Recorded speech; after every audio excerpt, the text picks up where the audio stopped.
अरे बोली आठवीं सखी छोट देखन में है पर चमत्कार इनका तू नहीं जानती पर चमत्कार इनका तू नहीं जानती। कौन सा चमत्कार? एक कहीं बाण में ताड़का राक्षसी,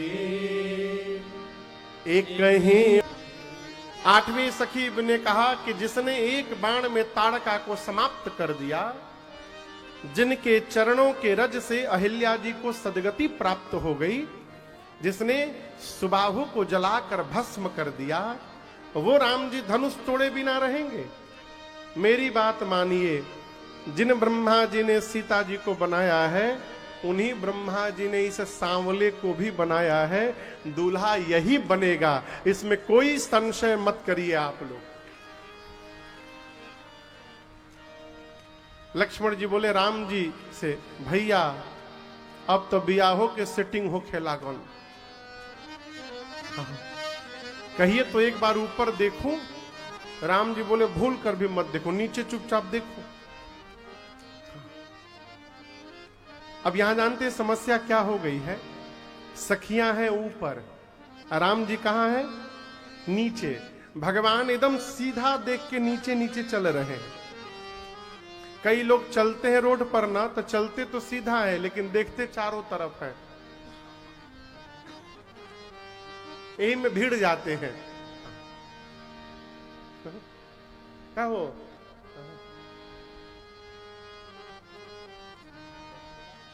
सखियों को भगवान का मुख दिखाई नहीं पड़ रहा है। राम जी नीचे देख के चल रहे हैं, सखियां ऊपर से प्रार्थना करती हैं। ये रचना मेरे पूज्यपाद गुरुदेव भगवान की रचना है। हाँ। सखियां कहती हैं, तनी समझते हैं? तनी, तनी मने थोड़ा थोड़ा सा। सखियां कहती हैं ऊपर से,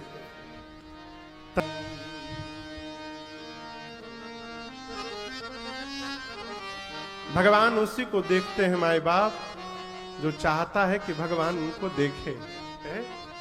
आदि ठाकुर जी देखते हैं। सखियों ने प्रार्थना किया, राम जी ने ऊपर देखा है, और जिन जिन के ऊपर मेरे भगवान की दृष्टि गई, वो स्वामी जी कहते हैं तह तह परमानंद, उसको ऐसा लगा मानो परमानंद की प्राप्ति हो गई। सखियां ऊपर से पुष्प की वर्षा करती हैं भगवान पर। बच्चों के साथ श्री राम जी लक्ष्मण भैया को लेकर पूरे धनुष यज्ञशाले की रचना का दर्शन करते हैं। संध्या बेला में गुरुदेव भगवान प्रतीक्षा कर रहे होंगे, इसलिए बच्चों को विदा करके राम जी तुरंत गए हैं गुरु जी के पास। संध्या भई है, बयारू आरती भई है, और उसके बाद भोजन, भोजन के बाद विश्राम। जब सोने गए हैं ना, तो सबसे पहले आप बताइए, राम जी, लक्ष्मण जी, गुरु जी, इन तीनों में सबसे पहले कौन सोया होगा? हाँ, गुरु जी। गुरु जी सोए होंगे तो राम लक्ष्मण जी क्या कर रहे होंगे? हाँ, यहां गोस्वामी जी लिखते हैं उस भाव को। आप चाहिए चौपाई गाते हैं, उसके बाद आगे प्रवेश करेंगे। बाबा कहते हैं, मुनमान सोने गए, श्री राम लक्ष्मण जी चरण की सेवा करने लगे।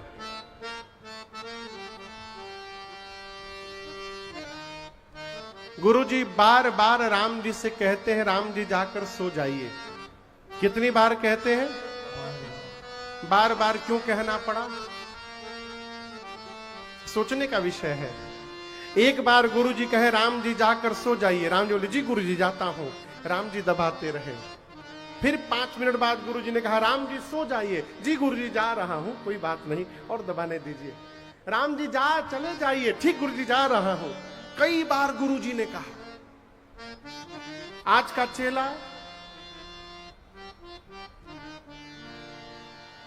एक बार गुरु जी बोले वाह बेटा बहुत सुंदर दबाए, जी गुरु जी प्रणाम, बिना बोले चला जाएगा। जीवन में सेवा करने का अवसर मिले, इसे अपना सौभाग्य मानिए। देखिए, एक एक शब्द है शीलता। कौन कौन सुना है इस शब्द को? शीलता सुने हैं? हाँ।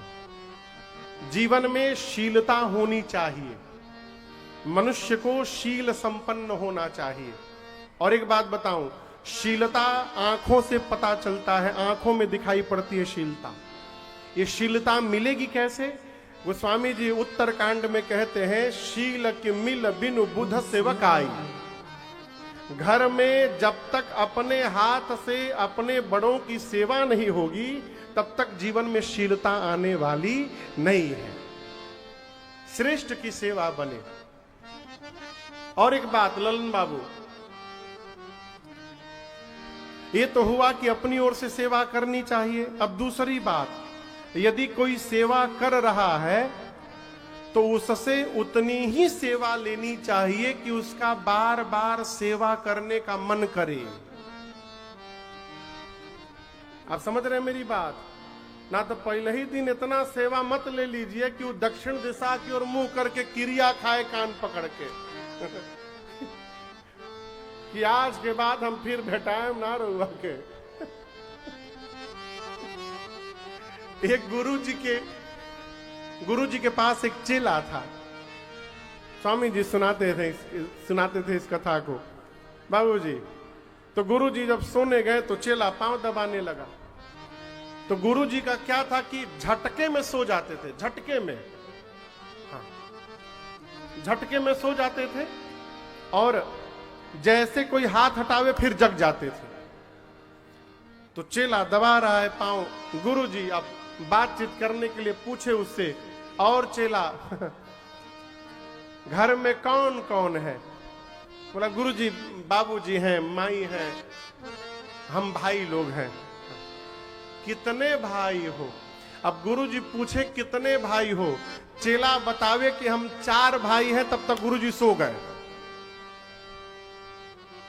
अब चेला बताया गुरुजी 4 भाई हैं, गुरुजी तब तक सो गए। नाक बजने लगा, वो 5 मिनट दबाया और सोचा अब गुरुजी सो गए, अब उठा जाए। जैसे हाथ बंद किया तब तक गुरुजी सो जग गए। हाँ बाबू हो, तो क्या बात हो रही थी? हाँ हाँ ये बताओ। अब फिर दबाने लगा, घर में कितने भाई हैं? अब वो बतावे 4 भाई हैं, तब सो जाए। फिर वो बेचारा 10 मिनट दबावे, लेकिन जैसे छोड़े तब तक फिर जग जाए गुरुजी। जब 6-7 बार ऐसे हुआ, 1.5-2 घंटा बीत गया, गुरुजी फिर जगे। बोले कितने भाई हैं? बोला 3 भाई हैं। बोला कहाँ हैं? बोले गुरुजी अभी तक तो 4 हैं, लेकिन जैसे चल रहा है सवेरे ले 3 ही बचेंगे। हम गोड़ दबाते दबाते मर जाएंगे आपके।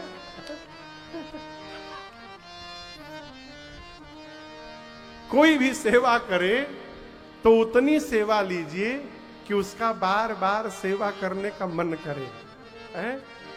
गुरुदेव ने बार बार कहा, राम जी जाकर शयन करिए। जब राम जी सोने गए तो लक्ष्मण जी राम जी की सेवा करने लगे।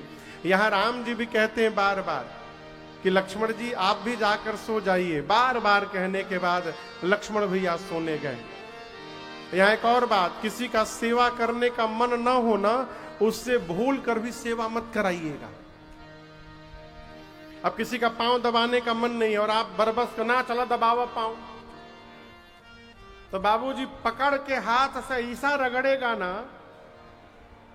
एक ही बार में 4-5 बाल तो तोड़िए देगा। आप तुरंत कहेंगे बाबू कृपा कर रहे जहां। कई लोग हम आपको बतावें, एक जगह हम गए, हम एक बार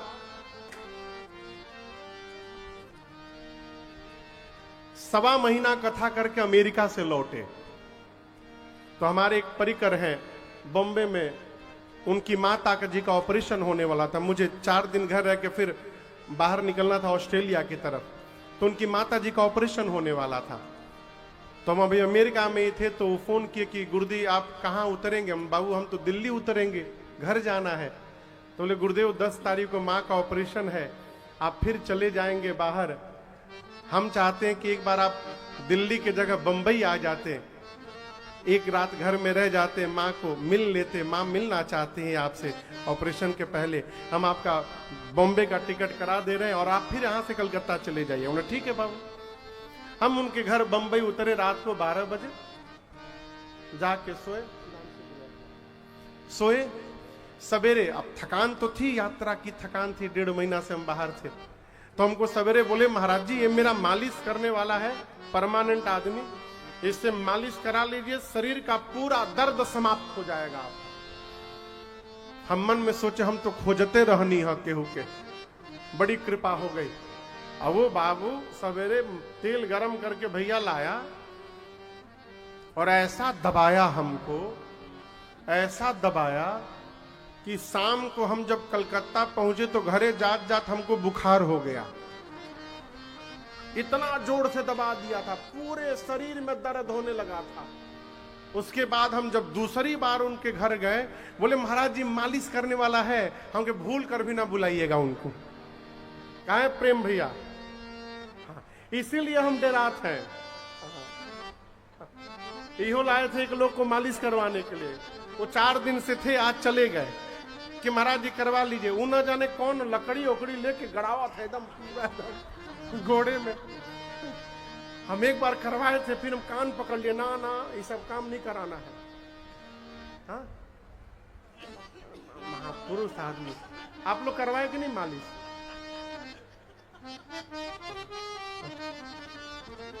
फ्री में तेल मिले ना तो खूब छापे के चाहिए। हाँ। ये सब सीखिए आप लोग।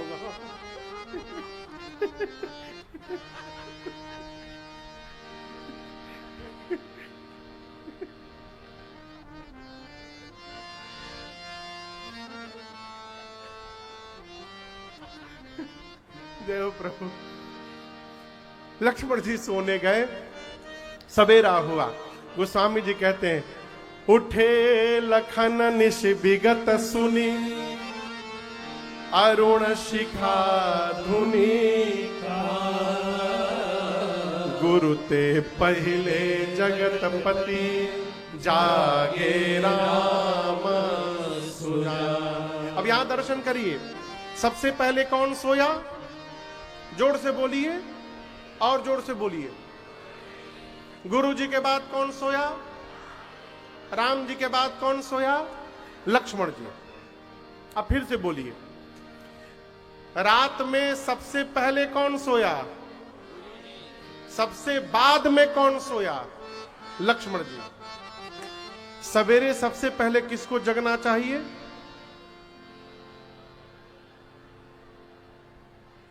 इधर से लोग गुरु जी बोल रहे हैं, गुरु जी को।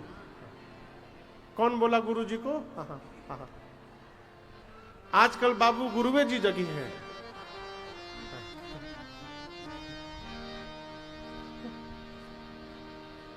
गुरु जी को जगना चाहिए, उसके बाद चाय कॉफी बना के चेला के पास ले जाना चाहिए, कहना चाहिए बाबू उठो तू पी लो।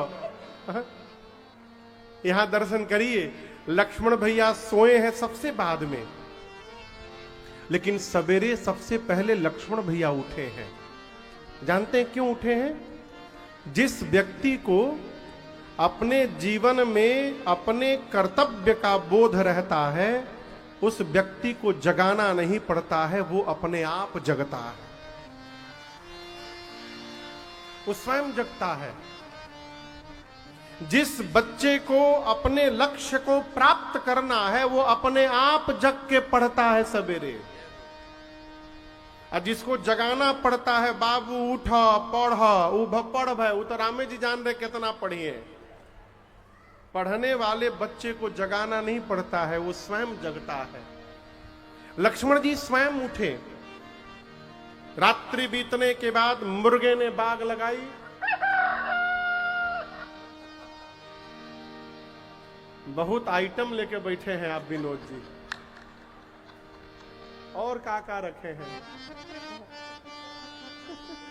धन्य प्रभु। ये बीच में बजाते रहते हैं। कौन बजाया पता है आप लोग को? यही तो रहस्य है।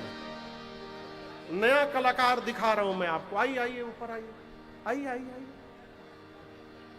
देखिए हमारे साउंड वाले भैया विनोद जी ई बजा रहे हैं, दिखाई दे रहे हैं। कल लड़का यह रुला रहे थे लड़कों के।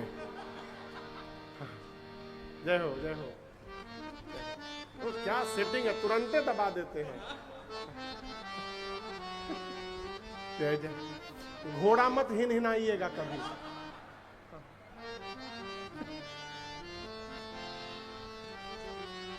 मुर्गे ने जब बाग लगाई, लक्ष्मण भैया उठे हैं और राम जी की सेवा किए तो राम जी उठे, और दोनों भैया जाकर गुरु जी की सेवा किए तो अंत में गुरुदेव भगवान जगे। राम जी सोचे मन में कि गुरुदेव भगवान पूजन करेंगे तो पूजन में पुष्प दल लगेगा, इसलिए स्वयं गुरु जी से अनुमति मांगकर पुष्प दल लेने के लिए राम जी गए। गोस्वामी तुलसीदास जी कहते हैं राम जी लक्ष्मण जी श्री विश्वामित्र जी से अनुमति मांग करके और जनक जी महाराज के मिथिला के पुष्प वाटिका में गए। यहां 4-5 चौपाइयों में गोस्वामी जी ने इस बगीचे का वर्णन किया है। कितना अद्भुत ये बाग है, आपको सुनकर आश्चर्य लगेगा। राम जी जिस समय पुष्प दल लेने के लिए गए हैं, उस समय जो ऋतु थी उस ऋतु का नाम था शरद ऋतु। कौन सी ऋतु थी? शरद ऋतु, ठंड का समय था। लेकिन बाग के भीतर कौन सी ऋतु है? जहां बसंत ऋतु रही,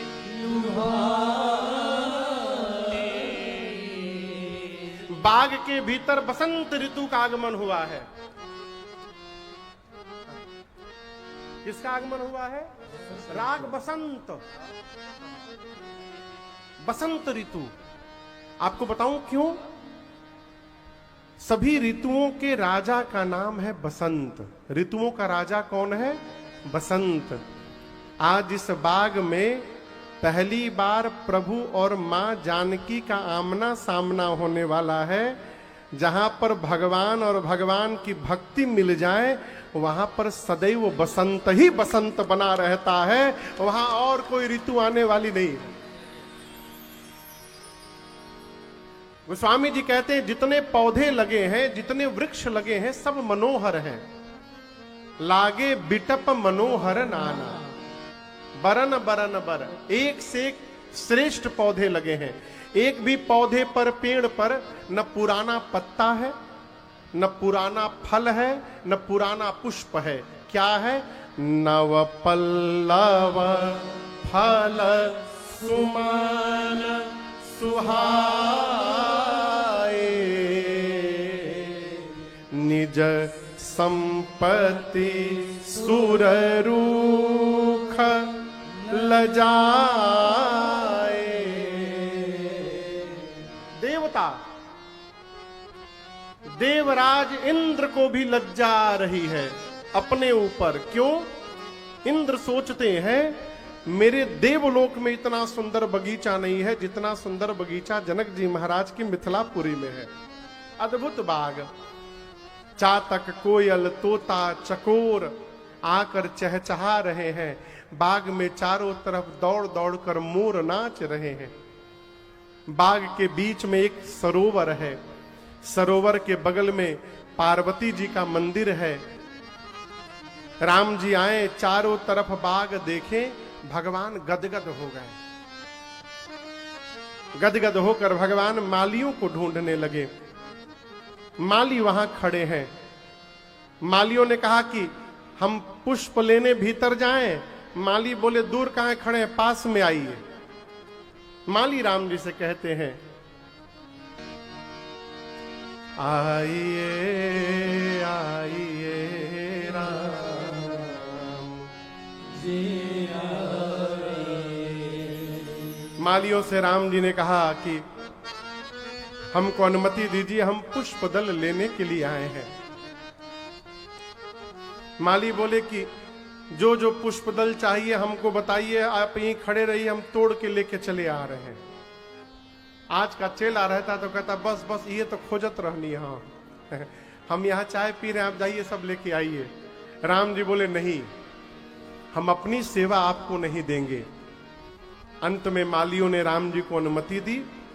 राम लक्ष्मण जी गए। गोस्वामी जी लिखते हैं भीतर जाकर भगवान लगे लेन दल फूल मुदित मन। प्रसन्न मन से भगवान पुष्प दल उतारने लगे। आपको बताऊं, उसी समय मेरी सीता मैया पार्वती जी की पूजा करने उस बाग में आई। तेही अवसर सीता तह आई। लेकिन इसमें भीतर जो विशेष बात है, सीता जी आई नहीं है। मैया सीता मैया पूजा करने आई नहीं है, भेजी गई है। किसने भेजा है? उनकी मां सुनैना जी ने भेजा है। ये प्रसंग कह रहा है कि माता पिता का ये कर्तव्य है कि अपने बच्चों को बचपन से भगवान से जोड़े रखें। कड़ाई पूर्वक बच्चों से पालन करवाएं। घर से विद्यालय पढ़ने जाना है तो पहले जाने के पहले जाओ मंदिर में, भगवान को मत्था टेको, प्रणाम करो, फिर विद्यालय जाओ। कड़ाई पूर्वक नित्य बच्चों से श्री हनुमान चालीसा का पाठ करवाएं। बच्चों को याद नहीं है, उनके सामने आप गाइए। आप गाइएगा तो सुन सुनकर उनको याद हो जाएगा। अब माई गावे कहां से? माई की याद हुई तब न माई गाई। हाँ? यदि हमारे बच्चे भगवान से दूर हो रहे हैं तो लोग कहते हैं महाराज आधुनिक युग है, सोशल मीडिया का प्रभाव है। कोनो प्रभाव नहीं है। यदि आपके बच्चे भगवान से दूर हो रहे हैं तो अपराध बच्चों का नहीं है, अपराध माई बाप का है कि आपने अपने बच्चों को भगवान से जोड़ा ही नहीं कभी। यहां प्रमाण दर्शन करिए। गिरजा पूजन जननी पठाई। सीता जी को पूजा करने के लिए उनकी मां सुनैना जी ने भेजा है, जाओ पार्वती जी की पूजा करके आओ। सीता मैया अपनी अष्ट सखियों को लेकर के आई हैं। आकर मां ने सरजू सरोवर में स्नान किया है। स्नान करके पार्वती जी के मंदिर में गई, पूजा करने लगी। अनुराग के साथ मां ने पूजा किया और अपने लिए पार्वती जी से सुंदर दूल्हा मांग रही हैं। निज अनुरूप सुभग बरमा। अपने लिए सुंदर दूल्हा सीता मैया मांग रही थी। सीता मां की कितनी सखी हैं? बोलिए 8 सखी। 8 में से एक सखी चतुर सखी पूजा छोड़ के चली गई फुलवारी घूमने। अब जैसे कथा चल रही है ना, इसमें कई लोग बिचवा में बाहर निकल के पकौड़ी चाट समोसा मोसा खा होके फिर आके बैठ जाएंगे। कई लोग कर रहे होंगे। कथा में से दही और सोज हो जाए, जाएंगे टहलते हुए पकौड़ी समोसा वोसा खा के फिर चले आएंगे। पूजा चल रही है। एक सखी सिय संग बिहाई, गई रही देखन फुलवाई। पूजा छोड़ के चली गई सखी फुलवारी घूमने, और फुलवारी में घूमते घूमते उसने राम लक्ष्मण जी को पुष्प दल उतारते देख लिया। अब अचके में भगवान भेटा जाए तो क्या गति होगी हो आप कल्पना करिए। बावली हो गई, भगवान दिखाई पड़ गए तो। कल तो ऊपर से देख रही थी, आज सोझा सोझी भेटा गए आमने सामने। बावली हो गई, पागलों की तरह नाचने लगी। दौड़ी मंदिर में। उसकी दशा देखकर बाकी सखियां पूछी, अरे का भइल हो? अरे झूमत आवे लुहासत। बुझाता? सखियां पूछती हैं, अरे झूमत आवे लुहासत। खुशी रोकले नाही रुकात बा। कहू रे सहेलिया ऐसन आज नया कौन बात बा। कहू रे सहेलिया ऐसन नया कौन बात बा। तुमने ऐसा क्या देख लिया? बोली बता नहीं पाऊंगी मैंने जो देखा है। बोली क्यों नहीं बताओगी? कहती है, अरे नजरी से देखले बानी कैसे हम बताएं। अच्छा आप बताओ, देखता कौन है? कान, आंख। अब बताता कौन है? जिह्वा, मुहवा, मुख बोलती है। देखा है आंख ने, बताना है जिह्वा को। देखे कोई और